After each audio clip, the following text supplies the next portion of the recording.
It's the Sleepers Podcast, post-Michigan, Michigan State edition. One of the either best or worst days of the year, depending on who you are listening to this. We had a Michigan episode planned. Carter and I were in Ann Arbor for Michigan, Illinois over the weekend, and the narrative was much different for what this episode was going to be about. We said we had to get a Michigan guy on.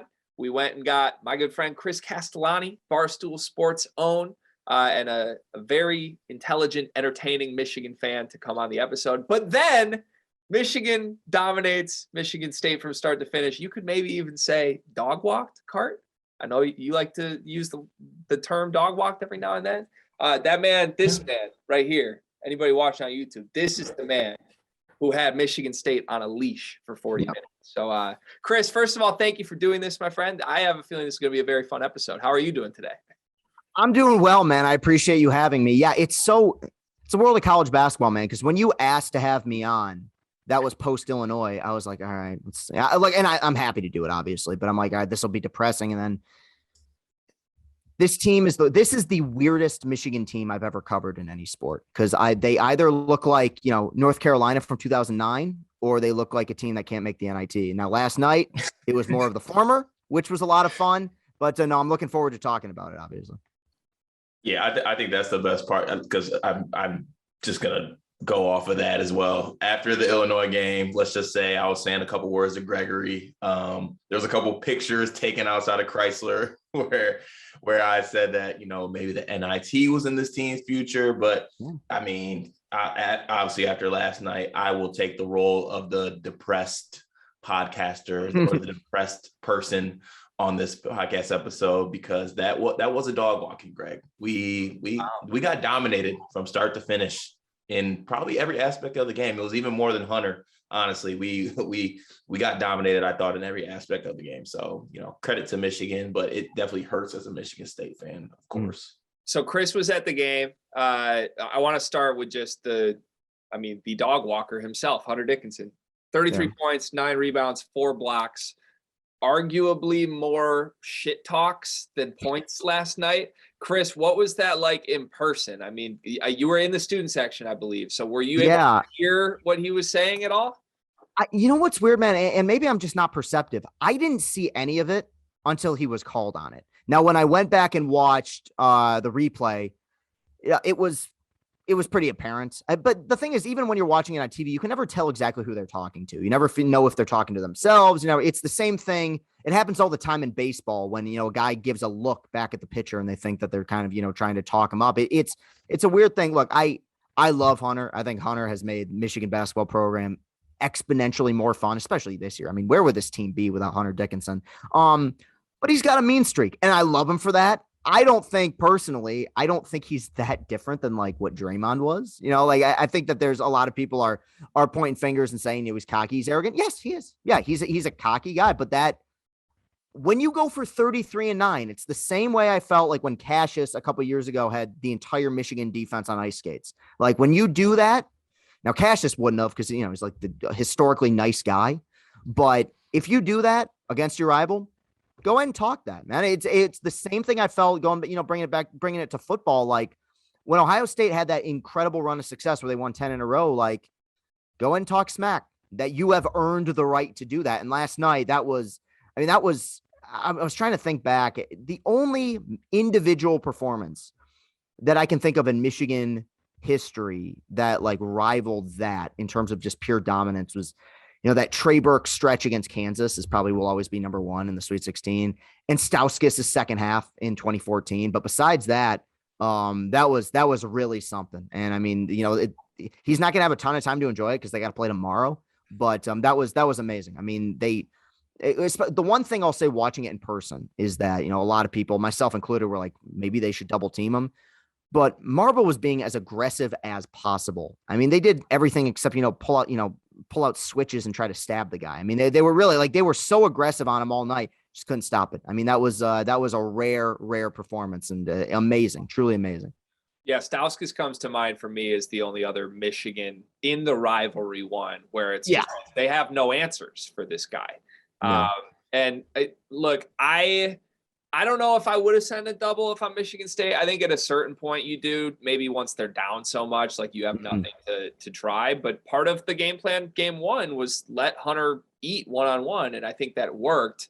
The difference is Michigan was making shots from three last night. So if that's happening and Hunter's going off, you're in big trouble. But Cart, we kind of talked about this morning on the Unscripted show, but like, what's Julius Marble supposed to do? Like if you and I play one-on-one, I'm 6'2", you're 6'8", like you're gonna score on me 10 times out of 10, no matter how hard I play, right? Like what's he supposed to do in that spot last night? Yeah, that was one of the things that I thought was just kind of like just not fair. I go back to earlier in the year when people were getting on Joey Hauser for not being able to defend centers or big men in the league. Like you can't get mad at a guy for not doing what he can't do. Like Julius Marble, all in all, gave everything he had last night to try to guard. It just wasn't good enough to guard Hunter Dickinson. Now, the part where it just kind of didn't sit well with me is that as a coach or even as another player on the team, you're watching your guy go through hell out there and get destroyed. Yeah. You got to maybe help. You got to maybe help him out. Do something like dig, send a double, see if that works. If he's killing the double team, then yeah, it's his day. Obviously, it was his day no matter what. But, you know, it was a stretch in that game that was absolute just pure dominance. Like he was just touching it every time down the floor, spinning baseline, coming back the other way, dunking it and one, letting the crowd know. And he should have been letting the crowd know, especially because I thought that after the first game, Greg, we went to the Breslin Center. One of the comments in the post-game presser was that we did an okay job on Hunter Dickinson, which all in all, I thought we did. He had 25 points, but he missed a lot of, shots that he usually makes at the rim. So there was that narrative that we kind of quote unquote locked up Hunter Dickinson, which I don't think we did, but that definitely was in the back of Hunter's mind. I thought, so, if a guy's getting 30 points, you're playing your rival, me, Greg, like let the other team know you're giving them buckets. I'm all for that. That's your favorite thing. And look, we endorse that as Sleepers Media. We always endorse, let someone know you gave them a bucket when you get a bucket. But if you heard Hunter's comments in the post game, like I think I don't want to say relationship, but him and Izzo have had some things in their career or in Hunter Dickinson's career. Like, Tom Izzo, he'll do the air handshakes. Like when Tom Izzo beats you in dominating fashion, Tom Izzo will pull the Greg guard and put his arm around you and make sure you give him 20 seconds of your time in the handshake line. And Hunter basically referenced that after the game. Like, oh, Tom had a lot of words for me, a lot of compliments for me after game one. Tom brushed right by him last night. As much as he said he'd do the handshake, Tom wanted no part of listening and talking to Hunter Dickinson post game last night. So I think there was a little motivation there, definitely a little 100% for him to look Tom's way after every bucket last night. But let me ask you guys this, and I guess Cart, let's go to you first because you're the rival here. But where does Dickinson rank on your all-time like Michigan villains list? Like obviously they've had Wagner, they've had Brazdakis. I don't know if you consider Burke a villain, maybe just because of that Keith Appling steal he qualifies, but where does Hunter Dickinson rank as a villain?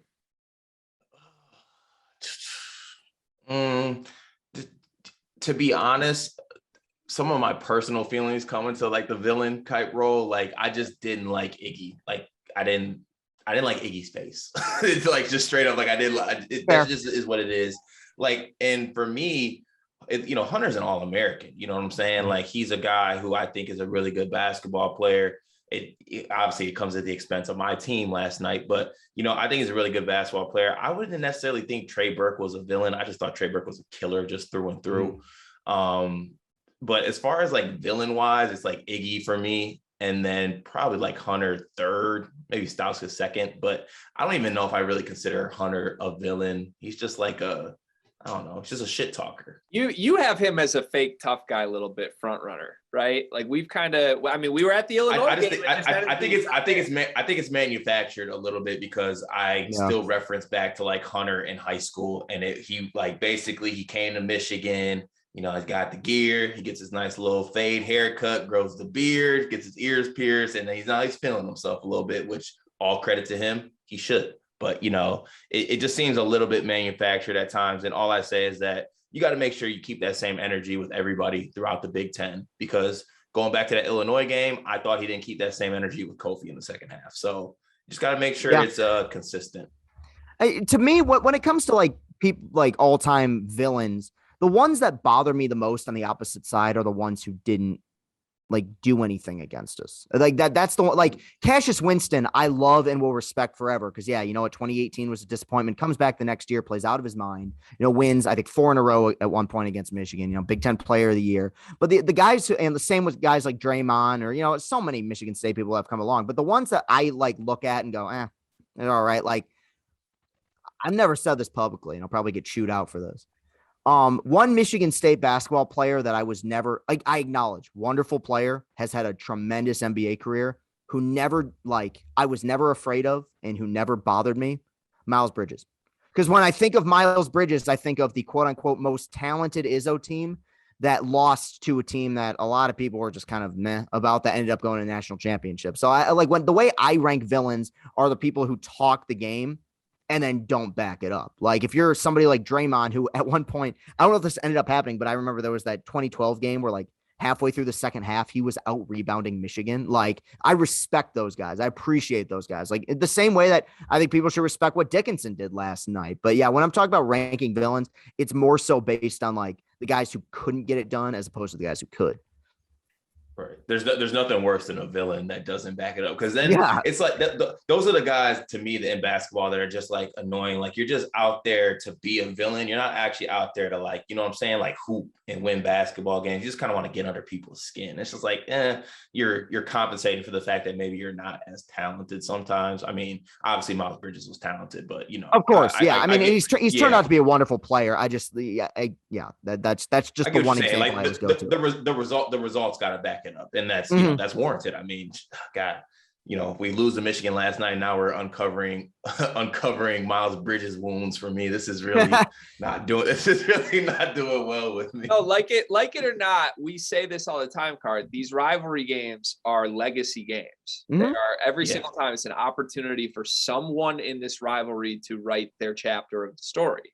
And last night was 100% Hunter Dickinson's, whether or not he returns to Michigan or wherever he's playing basketball in the future. Like he has last night as his night in this Michigan State rivalry. To the story of other guys, like on the Michigan side, Iggy Brezdeikis is one of my favorite players ever. I can't think of him without souring on the fact that he went 0-3 against the State team, that I thought he was less talented than Michigan's team that year. So it's very interesting. Hunter, one of a kind dude. I think there's different classifications of quote unquote villains as well. Like there are some villains who get motivated by like spotlight, or there are some villains who get motivated by competition. Like Hunter to me is motivated fully by trolling others. Like he wants to be on Twitter. He wants, I like legitimately, he wanted to troll Mark Turgeon last year and he had one of the best games of his career. Last night, it seems like he wanted to troll Tom Izzo. So we'll see where the season plays out. But when Hunter's as engaged as he was last night, I mean, this Michigan team can truly beat anybody, in my opinion. I do want to quickly just ask you guys, where do you think Hunter will play next year? And I know there's some rumors, there's some buzz around maybe he's open to coming back to Michigan. That's the first I had heard of that. I mean, Hunter was running out of his way to tell everyone in the preseason that this was his final year. And I think even Michigan State fans, Cart, would say, where's he going to play? He ain't getting drafted.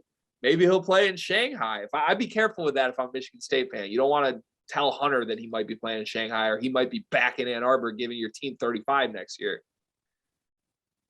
Yeah, I'll start with this. Look, at worst, he's going to play in the G League. To me, Hunter Dickinson has an NBA body. He has, and that's where I appreciate the heck out of this, and I think he's done a good job. His game has grown quite a bit in between freshman and sophomore year. And I think that's one issue that exists in college basketball with that one and done rule is you have these guys.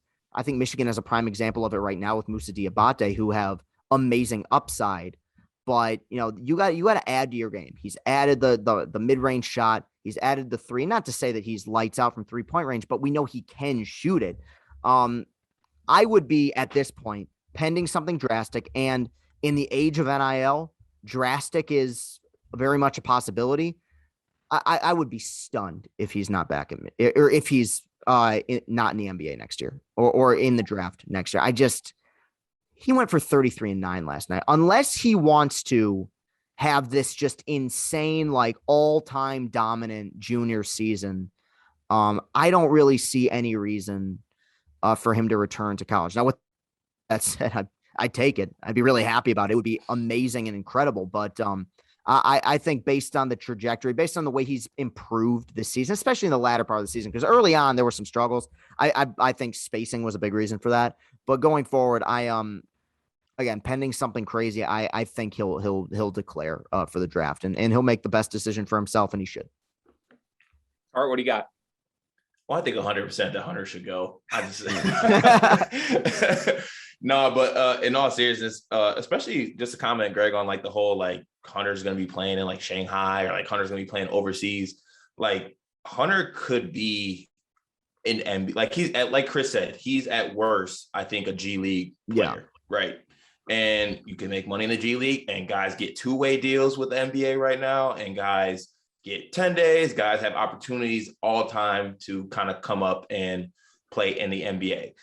I think that with the progression that Hunter has showed, there is a chance. I'm not saying it's guaranteed or even a good chance, but there is a small chance that Hunter Dickinson could be like in the NBA and on an NBA roster. He's still 7 feet.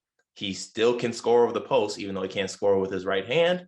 And now he's shown the ability to step out a little bit. And then you at least got to somewhat respect the fact that he could maybe knock down a three and then give his 3-point celebration, which could break a team at sometimes. Right. Yeah. So like, unless I just don't see the kind of the allure of coming back to Michigan, to be honest, because I think he's had like his dominant performances. Yeah. They've made a pretty solid tournament run, at the time that he's been there.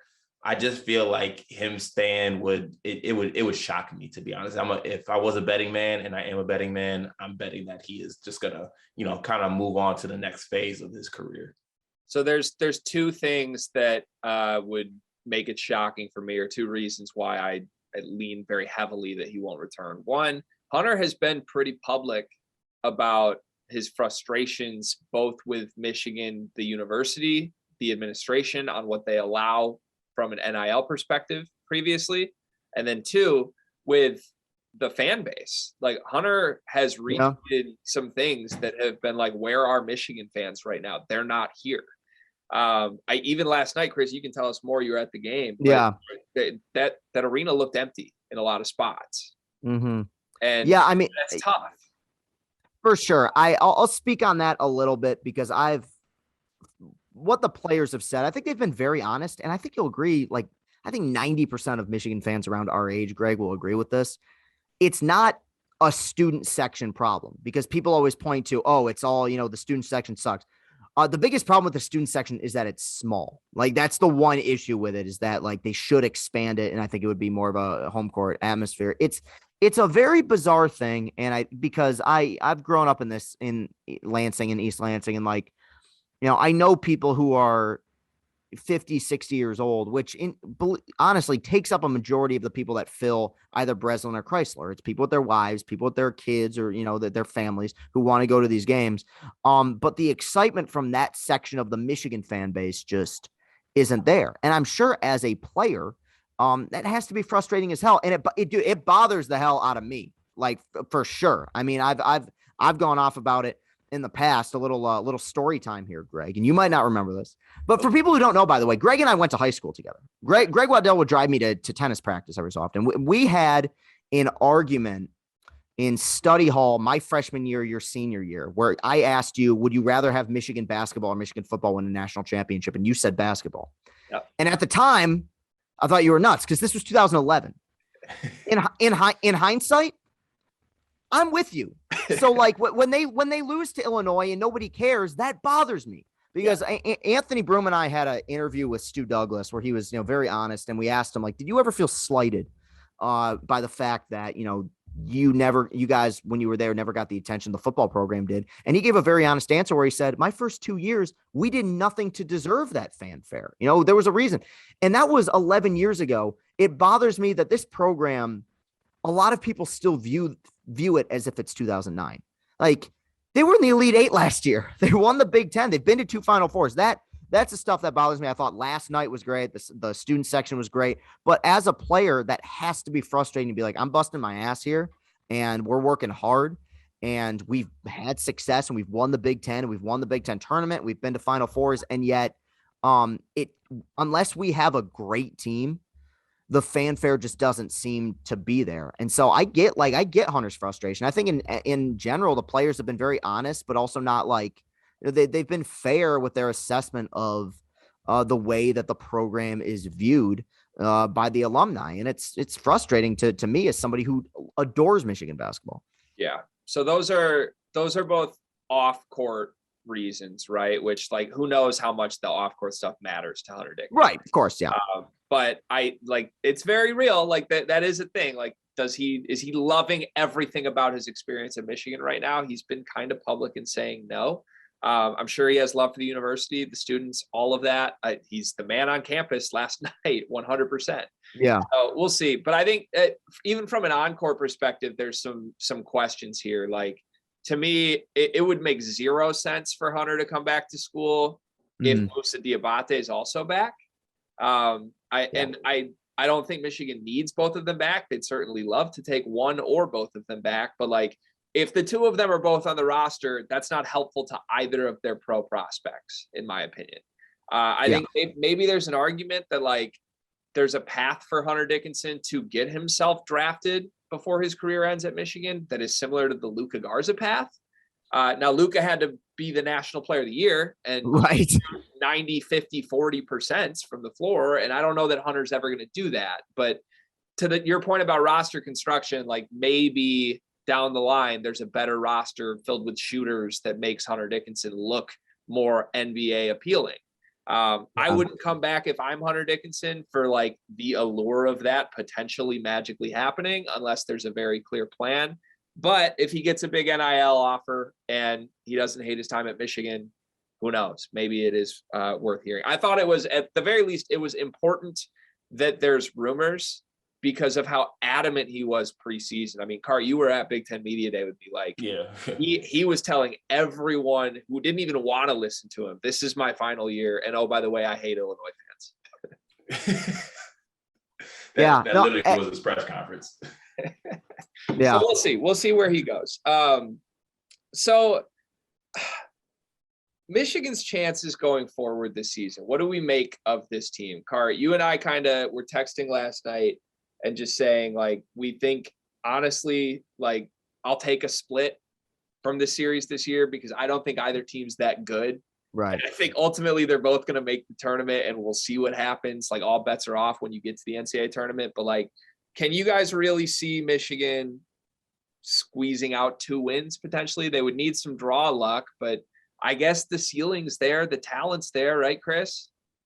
To me, the only way that they go beyond the second round, and this has happened before, where one player just is so dominant that the other team can't stop them. I mean, we saw it. We've seen it with Michigan. We've seen it with Michigan State. We've seen it, in many other instances. We saw it last year with UCLA, where, like, Johnny Juzang was the best player on the floor basically for all 5 of the tournament games that they played. UCLA had 0 bench points that game against Michigan, and he had 27. It was, or 29 or something like that.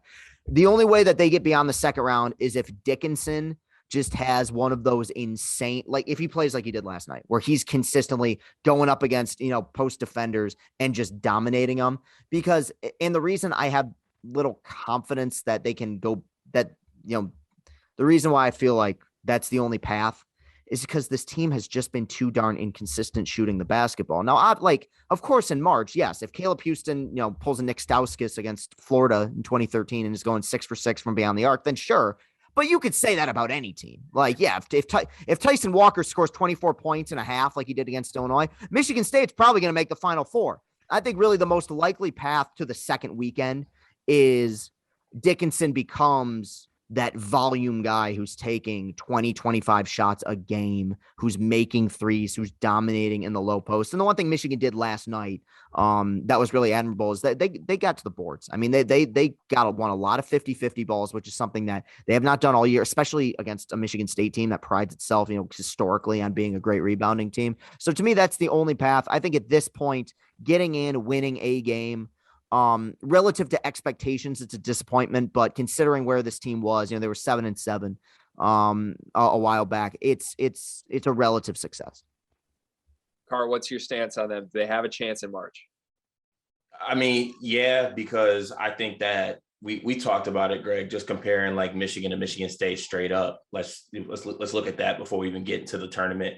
If we're picking a team of 5, you're probably going to have 5 Michigan guys on that team just from a pure talent perspective. Yeah. So you have a dominant force like Hunter Dickinson, and you have guys that are capable in Caleb Houston and has shown that, obviously, they're not going to be able to play NCAA tournament games at Chrysler. So he's going to have to show that he can do it on the road in the NCAA tournament, but he has the ability to knock down shots. Mm-hmm. And I'm also thinking about as far as other centers that Hunter Dickinson can go up against that aren't in the Big Ten, to be honest, because the big immovable force like centers are in the Big Ten this year with Zach Edey, Kofi. There's not really a guy like that necessarily outside of the Big Ten. Like, I think the most dominant center outside of the Big Ten is probably Oscar Tshiebwe. And Oscar Tshiebwe is a monster, but he's also like 6'9" probably, and he's not like a bigger burly guy. So I think that this Michigan team has the talent. They do. Like, they had the ability to go, quote unquote, on a run or get past that first weekend. But unfortunately, with what we've seen throughout the year, I have to err on the side that they'll be more inconsistent than consistent. Yeah. And if you're inconsistent in the NCAA tournament, it's win or go home. So, I think they could win a game, certainly, but I'd be shocked if they made it past the first weekend. And I feel the same way about this Michigan State team as well. Yeah. There's one other, and it's the least likely path, that Michigan has like a 2014 Kentucky arc where that team struggled throughout the entirety of the regular season with Julius Randle and all those freshmen. And then they got in as an 8 seed and were grossly underseeded and beat like the undefeated Wichita State team and beat one of the best Michigan teams ever in 2014. It's possible you get into the tournament. Again, not very likely. And Houston and Musa become the 5 stars like consistently that we've expected them to become. It's a long shot, but that's probably their best opportunity is all of a sudden, man, like this team just comes into their own as an 8 or 9 seed. But that's a massive roll of the dice, Hail Mary pass.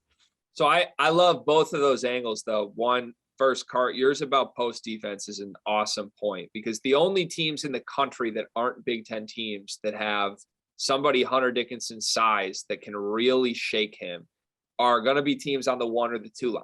It's like an Auburn with Walker Kessler, a Kentucky with Oscar Tshiebwe, a Gonzaga with Chet Holmgren. Like, that's it. You go down the line, there are a lot of really good basketball teams that don't have anyone who's going to be able to keep up with Hunter Dickinson. And if that's the matchup you find yourself in, Michigan will always have a shot, no matter how much worse they are as a team collectively, or even no matter how poorly other guys are shooting. If Hunter has a one-on-one matchup, he can dominate to the extent he did against Michigan State. That team can win that game. Chris, I love the comparison to Kentucky. Mm-hmm. I remember, going into that season when Michigan got seeded, I remember thinking they were just in the worst region possible. They had to get through Duke, I think, who ended up getting upset that year. But they were in the same region as Duke and Kentucky. And I remember being terrified of Kentucky. I forget who the 1 seed was. It was the undefeated Wichita State team. You're right. It was Wichita. Yeah. Yeah. And that I think that Kentucky team was more talented, but I see a path 100% because Houston and Jones are playing to their ceiling right now. And if you want to say that's at home with Houston, I hear that. Like he has to prove this in the conference tournament at least. But I'm starting to think it might have been a thing where he's turned the corner because he's averaging like 18 a game over the last 3. Mm-hmm. And even that pull up off the dribble he hit last night is just not something he would have even attempted 2 weeks ago. So that's been his biggest issue all year. That's the one thing that makes me think, okay, maybe he has turned a corner. Is really all year. when Michigan was really struggling outside shooting, I never had any doubt that like Houston wouldn't find it from the outside. The one big thing, and it's why he should come back for the record, no matter what he does in the tournament, he needs to become better at creating off the dribble. I mean, that's the biggest detriment to his game. Good set shooter, great set shooter at home. But last night, the last couple games, you've seen him drive, you've seen him with the Euro step, you've seen him with the mid-range shots. There is a top 10 pick somewhere in Caleb Houston. I think one more year we'll see that. But yeah, that is the one thing that makes me think, okay, maybe he's coming into his own finally, because it seems like he's more confident off the dribble. And last night, a one unsung hero of that game, much significantly improved on the defensive end. Like he should be a good defender. His length should make him a good defender. I think his footwork and the fundamentals have been lacking at points, as is often kind of the case with some of these raw freshmen. But he's starting to turn it around. I really like the way he's played lately. Yeah, he's been great. And it seemed like mental blocks were a lot of that early, but he's fighting through. Hopefully, I'm not going to complain if this ends up happening, but I think there is a contingent of Michigan fans who are saying like, well, hopefully he's not so good the final month of the season that he ends up being the one and done. We were worried he might be. Dude, that's why if this team ends up making the NIT, they should not play in it, because what's going to end up happening is Musa and Caleb are going to go for 25 a night against Rhode Island and you know, a bunch of non-Power 5 teams, and then they're going to get this idea in their heads. They're going to be the MVP at Madison Square Garden, and they're going to go pro. Like nothing good would come out of that. I'm telling you, right? It's so true. It's so true. And yeah, we don't want to be Butler. We don't want to hang NIT banners. Let's not do that. Mm-hmm. So we'll see. That's hilarious. All right. I want to just expand beyond Michigan quickly. Wisconsin wins the Big Ten last night, or at least wins a share of it. They need to win one more later this week against Nebraska to officially clinch it. Illinois, Purdue have been in the mix. Purdue basically laid 2 eggs in opportunities to win this league with the loss at Michigan State and then the loss at Wisconsin. I think Illinois, for the most part, has done their part. I think they've played really good basketball this year, but ultimately one game short in the loss column of the Badgers right now. This is a question we've gone around in circles with all season and asked a lot of different people their takes. But Chris, of all the Big Ten teams heading into the NCAA tournament, who would you say you trust the most to potentially make a Final Four? Oh my goodness. This might surprise some people, but I'm going to go with Illinois, because Wisconsin, we have seen outside of those 2 years of the Bo Ryan era, right? We have not seen a Wisconsin team under Greg Gard that is offensively consistent enough to make a really deep run in the tournament. I think the deepest he's gone is Sweet 16. We've seen teams, obviously 2020, everything got canceled, but no, I think that to me, their ceiling is early second weekend. That's me. Purdue doesn't play any defense, and they're going to regret this year. That team should have run away with the Big Ten. That team is the most talented team. That's the most talented Purdue starting 5 I have ever seen. And, you know, if they get it done in March, so be it. I've said this from the beginning, a 2013 Michigan vibes with them, where they've lost some really tough games. They have an immense amount of talent.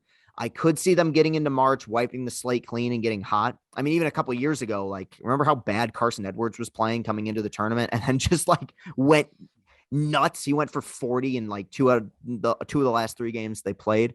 The reason I pick Illinois is, one, I think Brad Underwood has done a tremendous job of adjusting, and that's what makes him a good coach. This team from the outside is, I mean, substantial. It's night and day compared to where they were in previous seasons. But I also think that, you know, every NCAA tournament team that makes a deep run has a game where they grind, where they win, you know, with a few exceptions, like, you know, Baylor last year, where they win 55-50.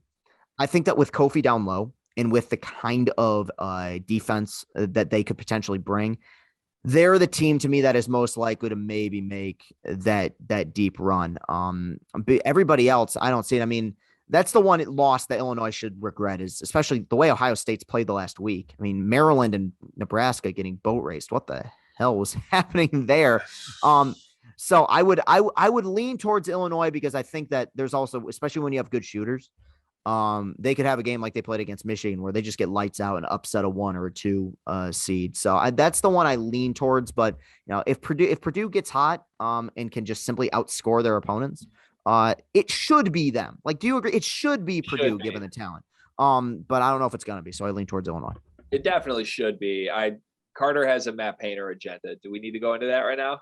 No, I don't want to get into the Matt Painter agenda. I just want to think how wild it is to me that I use the words like, because Chris, I'm on the same page as you. I'm like, I trust Illinois. And that's what just like, even saying it out loud and hearing myself saying I'm trusting Illinois to make the deepest run in March is crazy. I'm with you. I truly think that this team does, because one, I think the talent's there with dominance that Kofi is down low. Plummer has been one of the best ads in all of college basketball from the transfer portal. When that guy gets hot, like we saw what happened in the first half of that Michigan game, that was unbelievable. Like he has the ability to do that. Trent Frazier's a dog. And as far as Underwood and what he's done this year, like this team's been through, quote unquote, a lot for what happens in a college basketball season. They've been through injuries. They had suspensions. They've had different things happen throughout the year, and they still find themselves in a really good place. And I think playing really good basketball right now. So I do trust them as far as making a run out of the Big Ten, the farthest in March.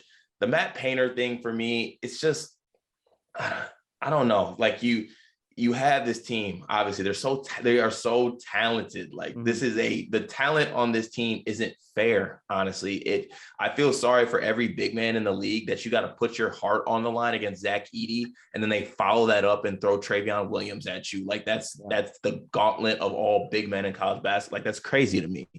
So the fact that they can't just lock, to me, it's just, they don't want to play defense. They're not locking in. And to me, that's on the players, of course, wanting to buy into the system, but also that's on coaching. Like you got to get your team and your players to buy in defensively. I feel the same way about the Kansas basketball team. I think they're immensely talented, but they don't buy in on defense and they can't stop anybody. And the same thing for me is that Purdue and Kansas, I think, have the ability to, like, on paper, Jaden Ivey should be a really good defender. Zach Edey, not necessarily a quick guy, but he can at least be a rim protector. I wouldn't even necessarily consider Zach Edey to be a rim protector. He's just 7'4" and massive.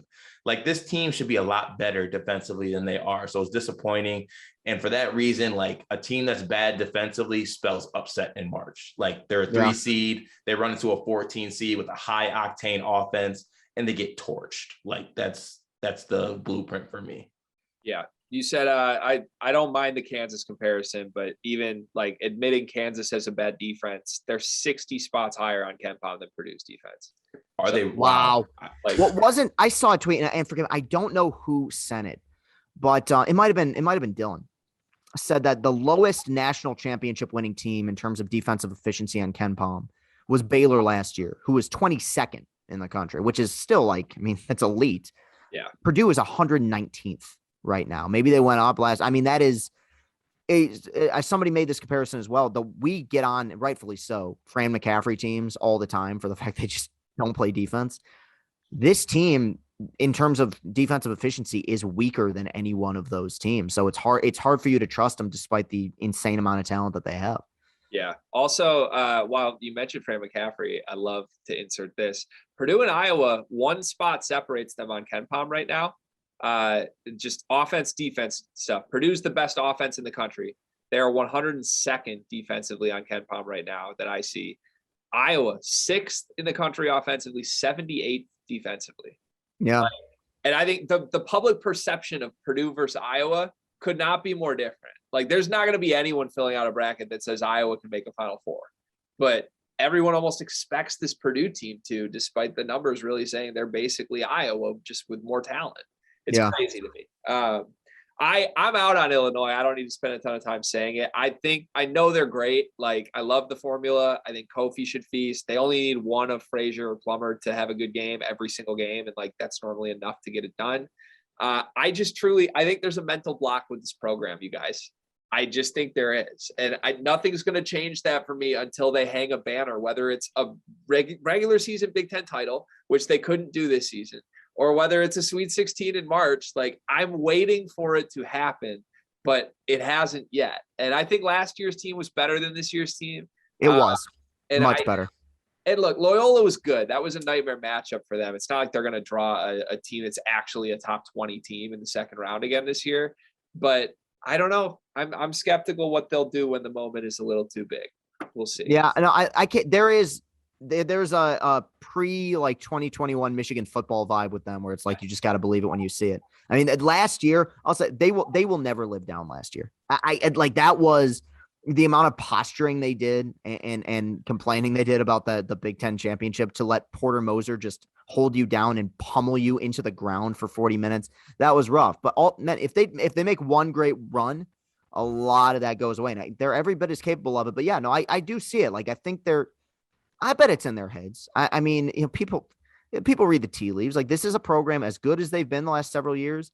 Not a second weekend since, Darren Williams, D Brown, and Luther Head. I mean, that's got to stick with them, which ironically, I mean, again, to bring it back to the Michigan football comparison, was 05, like right around the time Michigan won their previous Big Ten titles. So yeah, no, I agree with you there. You just feel like the talent is there though, but it was last year too. So we'll see. Yeah. If you just threw aside all of the Michigan football curse cobwebs from the Illinois basketball team this year, I'd love this team. I'd be all over them. If you put them in Purdue jerseys, I'd be all over them. We'll see what happens. Car, you got anything? You looked like you had something to say there. I was just thinking in my head the last year's Illinois team, the fact that they had the same team but with Io, and they just couldn't get that. That's just it's nuts to me just to think about. But I mean, Chris already said it. Like, Porter and his staff coached circles around Illinois last year, and Cam Krutwig had Kofi in hell. So I mean, that's what the tournament is. But I don't know. I don't want to go in on Wisconsin being the team to make the Final Four run. So I'd rather lean Illinois than Wisconsin.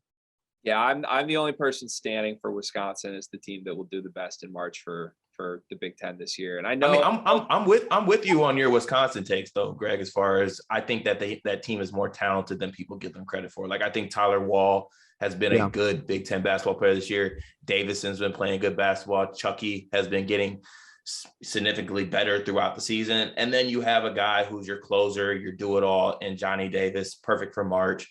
So I think that team is better than people give them credit for necessarily. Mm-hmm. They've had such a strange arc too, because coming into this year, it kind of seemed like Greg Gard was almost on the hot seat. Like, last year was kind of a disaster for them. They were, I don't know if they were odds-on favorites, but they were at least in the top 2 or 3 to win the Big Ten. They had a million seniors, all of whom came back. They kind of bottomed out at points. I mean, they made the tournament. Baylor ended up, killing them in the second round. It felt like coming into this year, this was going to be their down year.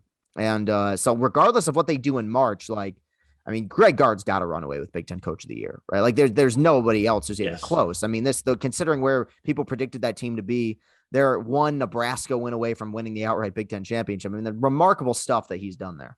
Yeah, we've slandered Greg Gard a lot on this show. I still am. I think I'm in the camp that Greg Gard's a not very good coach who's having a fantastic year. He's done a lot of things well this year. They were top 10 preseason last year. That the season resulted in his assistant coach trying to get Greg Gard fired, right? A coup. Then this year they're picked 11th in the Big Ten and they win the league. Who knows? That's college basketball. But yeah, Cart, I just think the national narrative on why Wisconsin is in this position is not correct at all. Like, the national narrative seems to be Johnny Davis is National Player of the Year candidate. He shouldn't be. Like, that's no disrespect to Johnny Davis, but he is not the best player in the Big Ten. He's arguably like the 3rd best player in the Big Ten any given night. He's very good, but he also had a month and a half of the season where he was really inefficient. And if you watch their games, he takes a ton of horrible shots that he misses very frequently. Now, he's great. I don't know that there's a player in the country I'd rather have the ball in their hands than him in a March Madness game. But like, the narrative that Johnny Davis is carrying this group of bums who couldn't make the NIT without him is just not the case. Brad Davison has been really good this season, even though he was really bad last season. Tyler Wall is the perfect complementary guy to a superstar like Davis. Like, he just does all the little things.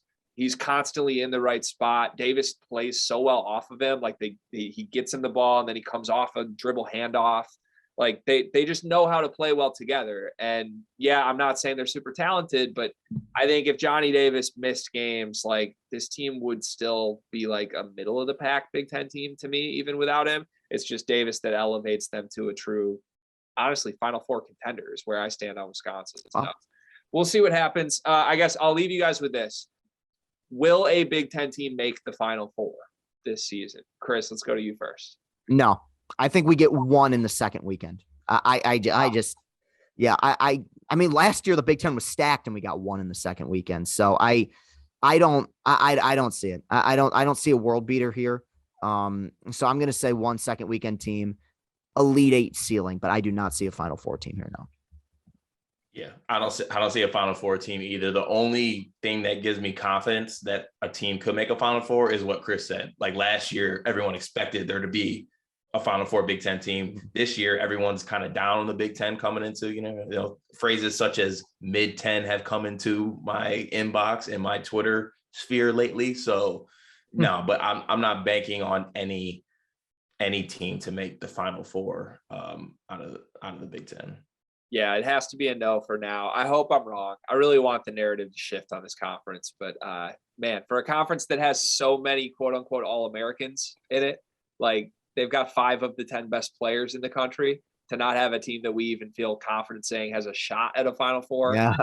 I don't know if that's an indictment on coaches, players, teams, somebody, but it's something doesn't add up here. So should be Purdue if they want to buy in, but they don't want to. I think it's just, we'll see if it continues. I think it's just a weird college basketball anomaly. Like, I don't think that is indicative of what the Big Ten is going to be going forward, which is this top heavy, conference with really great players. I just think it's just one of those weird years where you have a bunch of really talented individual players and yet not many teams that are gelling really well together. Yeah, I 100% agree with that. College basketball is weird. That's what it is. That's why we love it. That's why we're here.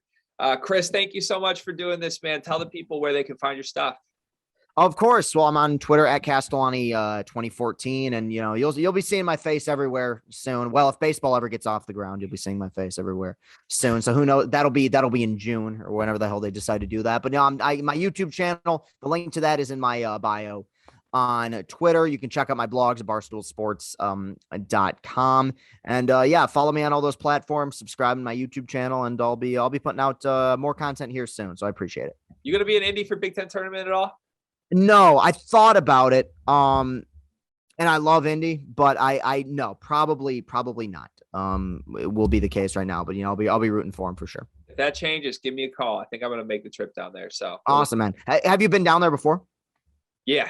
Well, yeah. That's right. We hung out there. We were for the Butler game. I forgot about that. Yeah, I love it. Not for a Big Ten tournament though, which is what I'm excited for. So it's Indy slaps. Indy's the best. So yeah, it's a good sports town. Yeah. Love Indy. All right. I think that we're gonna go right into an interview from a certain Wisconsin Badger Big Ten champion right now. If not, sorry, folks. This was a great episode. But if we are, enjoy the interview. Thank you, fellas. This was fun.